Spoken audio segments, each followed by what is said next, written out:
भारत में बौद्ध धर्म कैसे फैलेगा? ऐसे फैलेगा जैसे कि यहाँ पर जो है 4-5 घर हैं केवल, लेकिन 4-5 घरों ने जो है अपने बैठने के लिए, उठने के लिए, अपने मिलने के लिए जो है एक स्थान बना लिया गुरुद्वारा के रूप में। तो इसलिए जो है आज हमें ये समझना पड़ेगा कि हमें भी जो है इस तरीके से छोटे-छोटे स्थान बनाने पड़ेंगे। वहाँ पर जो है हमें संडे को 1 हफ्ते में 1 दिन जो है हम मीटिंग कर सकते हैं। अगर 1 हफ्ते में अगर 1 मीटिंग भी पॉसिबल नहीं है, तो आप 1 महीने में 1 मीटिंग कीजिए। अगर आप इतनी भी मीटिंग करेंगे तो आप जो है धम्म को समझ पाएँगे। और बौद्ध धर्म को फैलाने का सबसे आसान तरीका है कि जितनी अधिक संख्या में लोग बौद्ध धर्म का अध्ययन करेंगे, बौद्ध धर्म को सीखेंगे, खाली सुनने से काम नहीं चलेगा। बौद्ध भिक्षु को बुलाया और 1 घंटा देशनादी कोई बौद्धाचार्य आया और 1 घंटा उसने जो है भाषण दिया और चला गया, उससे आपको जो है बौद्ध धर्म अच्छा लगेगा, लेकिन आप बौद्ध धर्म का प्रचार नहीं कर पाएँगे। बौद्ध धर्म का प्रचार करने की ज़िम्मेदारी जो है प्रत्येक अम्बेडकरवादी, प्रत्येक बुद्धिस्ट के ऊपर है। जो भी अपने आप को बुद्धिस्ट कहते हैं, बौद्ध अनुयायी कहते हैं, उनके ऊपर ये ज़िम्मेदारी है कि वो बौद्ध धर्म को अच्छी तरह से सीखें, याद करें और फिर जो है लोगों को वो बताएँ कि ये बौद्ध धर्म जो है जन-जन के लिए कितना कल्याणकारी है। बौद्ध भिक्षुओं का कत्लेआम करने से ही बौद्ध धर्म समाप्त नहीं हुआ था। लेकिन असली कारण ये रहा कि जो बौद्ध धर्म है, वो केवल बौद्ध भिक्षुओं तक ही सीमित था। वो जो आम जनमानस है, जो आम उपासक लोग हैं, जो बौद्ध अनुयायी हैं, उनके पास केवल बौद्ध धर्म जो है प्रतीकात्मक रूप में स था। जैसे कि बौद्ध धर्म की मतलब जो है पूजा-पाठ करना, वंदना करना, संस्कार करना, बौद्ध लोगों में बौद्ध धर्म यहीं तक सीमित था। और जब बौद्ध थी। भिक्षुओं के सर काट दिए गए लेकिन कुछ थोड़ी-सी प्रॉब्लम थी। जी। ये जो हमारी हिंदू सभ्यता है ना, हुँ। इसमें बड़ी-सी कुछ पीढ़ियाँ सी हैं। कोई जाते हैं, कोई ये है, ये छोटा है, ये बड़ा है। मतलब भेदभाव है। हाँ, तो इस वजह से हम कुछ नमस्कार, तंग आप आ देख गए रहे हैं इससे। एनबी न्यूज़ 24/7 नीलम बोध के साथ और साथियों जिन खूबसूरत वादियों में मैं खड़ी हूँ, वो है जम्मू कश्मीर का डोडा शहर, यानी कि ये डोडा जिला भी है और जिले में डोडा शहर भी है और आप देख सकते हैं कि कितना खूबसूरत है। पहाड़ियों के बीचों-बीच बसा हुआ ये शहर अपने आप में अपनी तरफ आकर्षित करता है और साथ ही जम्मू कश्मीर, जो कभी सम्राट कनिष्क की राजधानी रहा और यहाँ पर जो बौद्ध विचारधारा थी, वो पूरी तरह से चारों तरफ लबालब थी। लेकिन आज ऐसा क्या हुआ कि यहाँ से जो बौद्ध संस्कृति थी, बौद्ध विरासत थी, वो धीरे-धीरे लुप्त होती गई और कहीं न कहीं उसके पीछे अगर हम कारण ढूँढते हैं, तो जब लोग नहीं होंगे यानी कि जो अनुयायी नहीं होंगे, तो उनके ना होने पर कोई भी संस्कृति, कोई भी विरासत, कोई भी धर्म नष्ट हो जाता है और उसी का कारण है क्योंकि बौद्ध लोग नहीं रहे, तो बौद्ध विरासत यहाँ से धीरे-धीरे लुप्त हो गई और अगर हम जम्मू कश्मीर की बात करें, तो यहाँ पर बौद्ध विरासत के रूप में आपको मात्र एक हारवन नज़र आएगा, जहाँ पर कि भगवान बुद्ध के बाद जो चौथी बौद्ध संगीति थी, वो हुई थी और साथियों हमारे यहाँ पर आने का जो उद्देश्य है मैं आपको बता दूँ क्योंकि 1 तारीख बुद्ध पूर्णिमा का कार्यक्रम पूरे विश्व में बड़ी धूमधाम से सेलिब्रेट किया गया है। 1 तारीख तो को हम जम्मू में थे, दशमेश नगर में सम्राट अशोक बुद्ध विहार में हमें वहाँ पर बुलाया गया था कार्यक्रम में और उसके बाद में 3 तारीख को डोडा में कार्यक्रम था, यानी कि जहाँ पर अभी मैं खड़ी हूँ और साथियों हम यहाँ पर आए तो हम इधर आए थे तो हमें पता चला कि इन पहाड़ों के ऊपर एक गुरुद्वारा बना हुआ है। यहाँ पर जो हिंदू है या अन्य कम्युनिटी है, वो नहीं है। हम ऐसा अक्सर सोचते थे क्योंकि जब भी कोई खबर आती थी तो ज़्यादातर मुस्लिमों को लेकर चर्चा की जाती थी। लेकिन जब यहाँ पर गुरुद्वारे के बारे में सुना तो वास्तव में सुनकर बड़ा आश्चर्य हुआ कि जो मुस्लिम लोगों से लबालब ये जम्मू कश्मीर है, वहाँ पर इस तरह के गुरुद्वारे अपने आप में चौंकाते हैं। तो अब देखिए पहाड़ों के ऊपर बिल्कुल टॉप पे गुरुद्वारा बना हुआ है और ये गुरुद्वारा क्यों बना, किसने बनाया, क्या कारण रहा, इसके पीछे भी चर्चा करना बहुत ज़रूरी हो जाता है। लेकिन हमें एक बात भी समझनी पड़ेगी क्योंकि कोई भी मंदिर हो या गुरुद्वारा हो, चर्च हो या बौद्ध विहार हो, वो तभी बन पाते हैं जब उनके मानने वाले, उनके जानने वाले, उनके अनुयायी वहाँ पर विराजमान रहते हैं। तो इस गुरुद्वारे को देखकर आप साफ-साफ समझ सकते हैं कि यहाँ पर जो सिख धर्म को फ़ॉलो करने वाले लोग हैं, वो यहाँ पर रहते हैं और इसी कड़ी में आज मेरे साथ में एडवोकेट जय भीम प्रकाश जी भी हैं, उनसे भी जुड़ने का प्रयास करूँगी और जानने का प्रयास करूँगी कि इस तरह की वादियों में इस तरह का गुरुद्वारा क्या प्रेरणा देता है या क्या लोगों को सीख देता है। तो आइए हम थोड़ा-सा नीचे चलते हैं और जानने का प्रयास करेंगे यहाँ पर कोई है या नहीं है, अगर है तो उनसे चर्चा करेंगे। और गुरुद्वारे पे अभी ताला लगा है, गुरुद्वारा साहिब गुरु नानक देव जी और यहाँ पर कोई दिखाई नहीं दे रहा है, ताला लगा हुआ है, काम चल रहा है कुछ, ईंटें पड़ी हैं साइड में और देखिए मुझे एक अंकल दिखाई दिए हैं उधर, शायद अंकल जी यहीं पर रहते हैं तो उनसे बातचीत करेंगे, शायद उनसे कुछ जानकारी हमें मिल जाए। अंकल जी यहीं पर रहते हैं या नहीं रहते हैं या कहीं और रहते हैं। अंकल जी सत श्री अकाल, कैसे हो? क्या कर रहे हो? अंकल जी झाड़ी शाड़ी काट रहे हैं, सफाई कर रहे हैं। थोड़ा सा बात करना चाहेंगे अंकल जी, ऊपर आ जाएंगे? ऊपर आएंगे आप थोड़ा सा? देखिए कितनी गहराई में घुसकर अंकल जी लकड़ी काट रहे हैं, सफाई कर रहे हैं। और वास्तव में पहाड़ों में रहना अपने आप में एक चैलेंज है और एक एक चीज को बड़े अच्छे तरीके से मैनेज करते हैं। सत श्री अकाल अंकल जी। हाँ जी, सत श्री अकाल जी। ਤੁਹਾਡਾ नाम की सी? शोभा सिंह। शोभा सिंह जी, यहीं पे रहते हो अंकल जी? हाँ जी, यहीं पर रहते हैं। अच्छा, ये गुरुद्वारा किसने बनवाया यहाँ पर? ये गुरुद्वारा हमने ही बनवाया। अच्छा, आपने बनवाया है इतने ऊपर पहाड़ों पर? क्या करें, जी, कहाँ से अंकल जी? पीछे से? इधर के रहने वाले हैं शुरू से, अच्छा, इधर रहते हैं। कब इधर से रह रहे हैं इधर से? बड़ी देर से, जब से जन्मे इधर ही है। अच्छा, जन्म यहीं पर हुआ है आपका? इधर ही है। और आपके जो पेरेंट्स थे यानी कि पिताजी थे या दादा थे वो भी यहीं रहते थे? वो भी यहीं रहते थे, मतलब पीढ़ी दर पीढ़ी यहीं पे? इधर पीढ़ी इधर ही है। जी। अच्छा, सिख कब से बने आप लोग? हाँ जी, सिख सिख जो धर्म है उस सिख जो हमें बड़ी देर हो गई, अब तकरीबन 60-70 साल हो गए। अच्छा 60-70 साल हो गए। यानी मेरा जो बाप था ना, हम्म। वो मोने ही थे। अच्छा अच्छा। उसके बाद हम उनके औलाद जो आगे सिख बन गए। सिख क्यों बने? क्या कोई समस्या आई? नहीं थी, हम्म। लेकिन कुछ थोड़ी सी प्रॉब्लम थी। जी। ये जो हमारी हिंदू सभ्यता है ना, हम्म। इसमें बड़ी सी कुछ पीढ़ियाँ सी हैं। कोई जाते हैं, कोई ये है, ये छोटा है, ये बड़ा है। मतलब भेदभाव है। हाँ, तो इस वजह से हम कुछ तंग आ गए इससे। अच्छा, सिख धर्म में भेदभाव नहीं है किसी तरह का? सिख धर्म में कुछ नहीं है, जो कोई आएगा वो सिख ही है, इसमें कोई जात पात नहीं है। इसलिए हम इधर आ गए। तो अब ये थोड़ी देर हुई, मैं कहा चलो अब इस रीजन में आ गए तो इसके लिए कुछ बनाएं।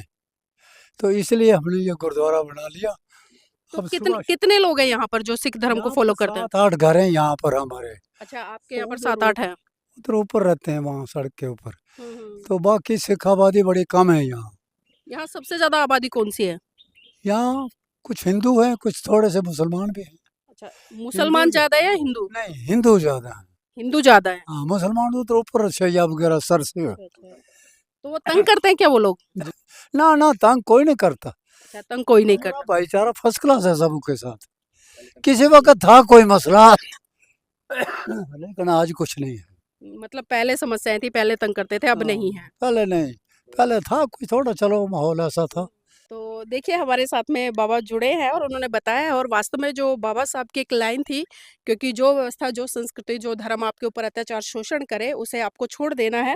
और बाबा जी ने भी ऐसा ही किया है, क्योंकि जिस तरह से हिंदू व्यवस्था में बताया कि भेदभाव था, छोटा बड़ा ऊंच नीच और जाति के आधार पर तमाम तरह की एट्रोसिटी होती थी, लेकिन जैसे ही उन्होंने धर्म चेंज किया, सिखिज्म में आए, तो वो सारी चीज़ें इनकी ख़त्म हो गई और अब बहुत अच्छे तरीके से यहाँ पर रहते हैं, कोई भेदभाव नहीं है।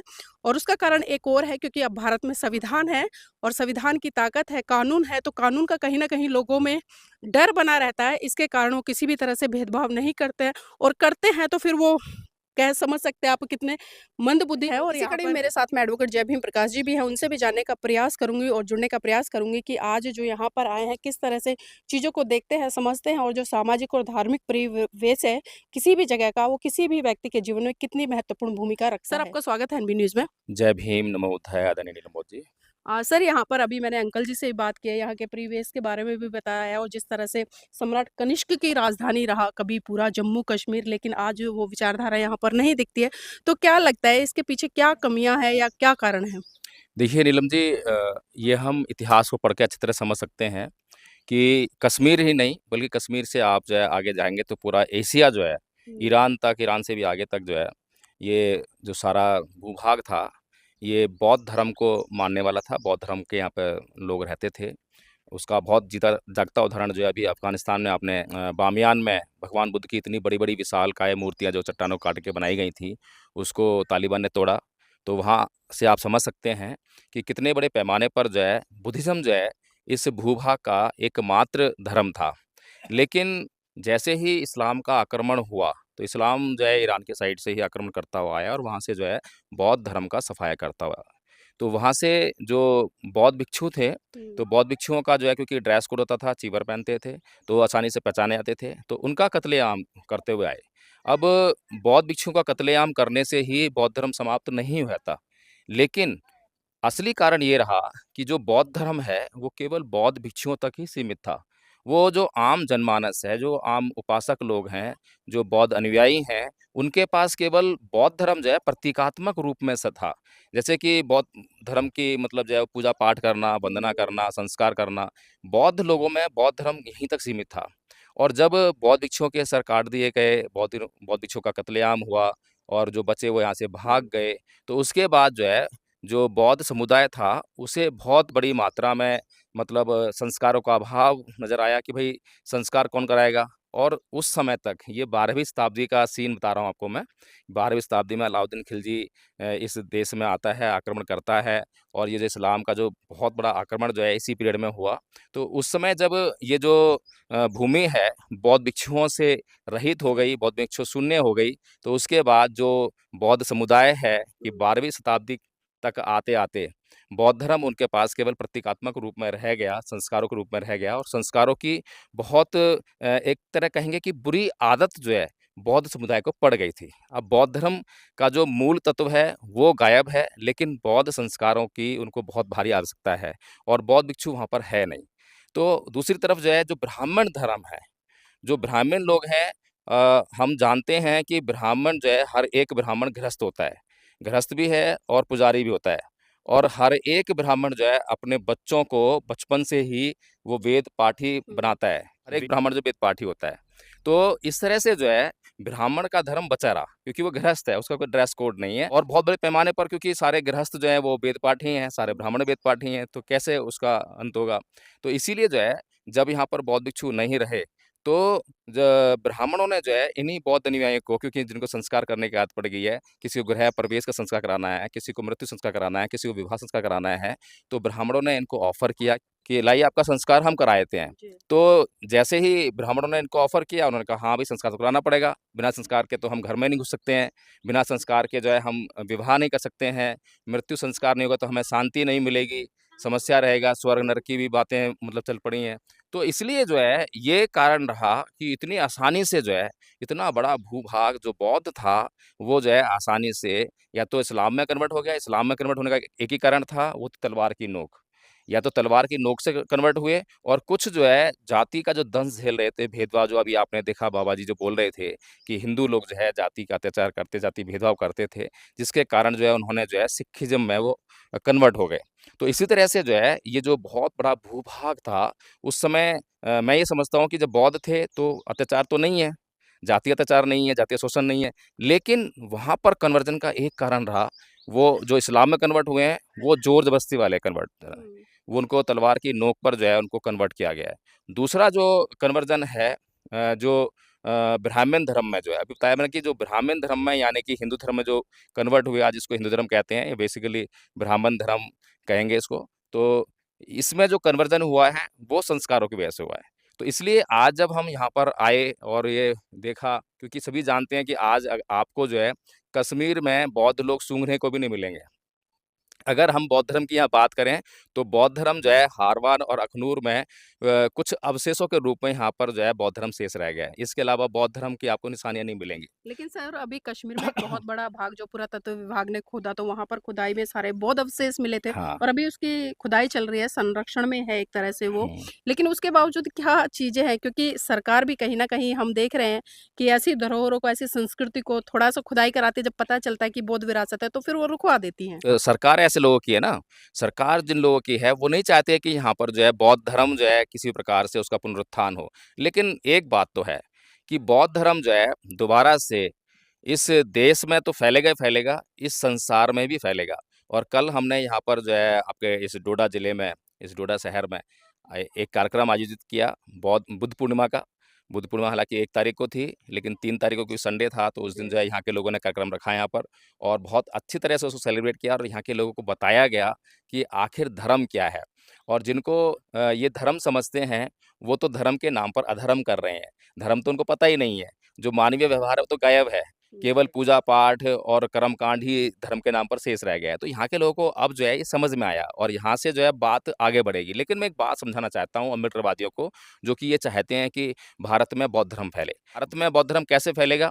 ऐसे फैलेगा जैसे कि यहाँ पर जो है 4-5 घर हैं केवल, लेकिन 4-5 घरों ने जो है अपने बैठने के लिए, उठने के लिए, अपने मिलने के लिए जो है एक स्थान बना लिया गुरुद्वारा के रूप में। तो इसलिए जो है आज हमें ये समझना पड़ेगा कि हमें भी जो है इस तरीके से छोटे-छोटे स्थान बनाने पड़ेंगे। वहाँ पर जो है हमें संडे को 1 हफ्ते में 1 दिन जो है हम मीटिंग कर सकते हैं। अगर 1 हफ्ते में अगर 1 मीटिंग भी पॉसिबल नहीं है, तो आप 1 महीने में 1 मीटिंग कीजिए। अगर आप इतनी भी मीटिंग करेंगे तो आप जो है धम्म को समझ पाएँगे। और बौद्ध धर्म को फैलाने का सबसे आसान तरीका है कि जितनी अधिक संख्या में लोग बौद्ध धर्म का अध्ययन करेंगे, बौद्ध धर्म को सीखेंगे, खाली सुनने से काम नहीं चलेगा। बौद्ध भिक्षु को बुलाया और 1 घंटा देशना दी, कोई बौद्धाचार्य आया और 1 घंटा उसने जो है भाषण दिया और चला गया। उससे आपको जो है बौद्ध धर्म अच्छा लगेगा, लेकिन आप बौद्ध धर्म का प्रचार नहीं कर पाएँगे। बौद्ध धर्म का प्रचार करने की ज़िम्मेदारी जो है प्रत्येक अम्बेडकरवादी, प्रत्येक बुद्धिस्ट के ऊपर है। जो भी अपने आप को बुद्धिस्ट कहते हैं, बौद्ध अनुयायी कहते हैं, उनके ऊपर ये ज़िम्मेदारी है कि वो बौद्ध धर्म को अच्छी तरह से सीखें, याद करें और फिर जो है लोगों को वो बताएँ कि ये बौद्ध धर्म जो है जन-जन के लिए कितना कल्याणकारी है। भगवान बुद्ध ने जो है प्राणी मात्र के कल्याण के लिए धर्म दिया है, किसी संप्रदाय के लिए, किसी समुदाय के लिए नहीं दिया है। तो इसलिए जो है आदरणीय नीलम बौद्ध जी आज यहाँ पर आकर हमें बहुत अच्छा लगा और जब पता लगा कि गुरुद्वारा यहाँ पर बना हुआ है, तो और भी अच्छा लगा कि हाँ, एक ये प्रेरणा है अम्बेडकरवादियों के लिए, बुद्धिस्ट लोगों के लिए। वो सीख सकते हैं, समझ सकते हैं कि जब 4-5 घर जो है मिलकर एक गुरुद्वारा बना सकते हैं इतनी ऊँचाई पर पहाड़ों में जो है, तो जब इतनी बड़ी कम्युनिटी है, यहाँ पर बहुत बड़ी कम्युनिटी है। लेकिन वो कम्युनिटी अभी जो है बाबा साहेब से कनेक्ट नहीं है, फिर बाबा साहेब से कनेक्ट नहीं है तो बुद्धिज़्म से भी दूर है। लेकिन हमने यहाँ प्रयास शुरू कर दिया है और आने वाले समय में मुझे पूरी उम्मीद है कि यहाँ पर जो है ये डोडा जिला जो है, डोडा शहर जो है, एक दिन ज़रूर जो है बौद्ध धर्म को जानने लगेगा, मानने लगेगा और यहाँ पर फिर से जो है बुद्धं शरणं गच्छामि जो है गूंजने लगेगा। जी, बहुत-बहुत धन्यवाद सर हमारे साथ जुड़ने के लिए। तो देखिए बहुत ही महत्वपूर्ण चर्चा हुई है और जैसा कि कहा कि इतनी ऊँचाई पर जहाँ बहुत भारी संख्या में मुस्लिम समुदाय के लोग रहते हैं, यहाँ पर गुरुद्वारे का बनना वास्तव में आश्चर्यचकित है और इसके लिए मैं धन्यवाद दूँगी आंटी जी का क्योंकि आंटी जी ने हमें यहाँ तक पहुँचाया। आंटी जी ने बताया कि आगे ऊपर चलकर पहाड़ों पे गुरुद्वारा बना हुआ है और वहाँ लोग भी रहते हैं, आप चलिए उनसे मिलिए। तो आंटी जी बहुत-बहुत धन्यवाद आपका और ये बताएँ आपको कैसा लगा आप हमारे साथ आए? अच्छा लगा है। अच्छा लगा है? हाँ, बहुत अच्छा लगा है। हमें अच्छा लगा है, इधर भी पहाड़ों का इलाका है तो ये भी अच्छा हमें लगता है। आपको नहीं अच्छा लगता होगा मगर हमें अच्छा लगता है नहीं, ना। हमें बहुत अच्छा लगा। हाँ, हमें तो अच्छा लगता है ना। तो हाँ। देखिए, मैं चाहूँगी आप इस वीडियो को लाइक करें, शेयर करें और ये जो खूबसूरत शहर हमने आपको दिखाया और यहाँ की जो विशेषता है वो बताई है और ये गुरुद्वारा हमने आपको दिखाया, गुरुद्वारे में अंकल जी हैं, उनसे भी हमने बातचीत की है, आंटी से बात की है, तो इन तमाम सभी लोगों का हम धन्यवाद देते हैं क्योंकि इन्होंने वो प्यार, मान-सम्मान हमें दिया और अपने साथ जुड़ने का मौका दिया। तो हुँ, साथियों वीडियो को लाइक करें, ये शेयर करें मेरी और लड़की इधर कमेंट मेरे करके साथ है। अपनी प्रतिक्रिया ज़रूर दें। हुँ।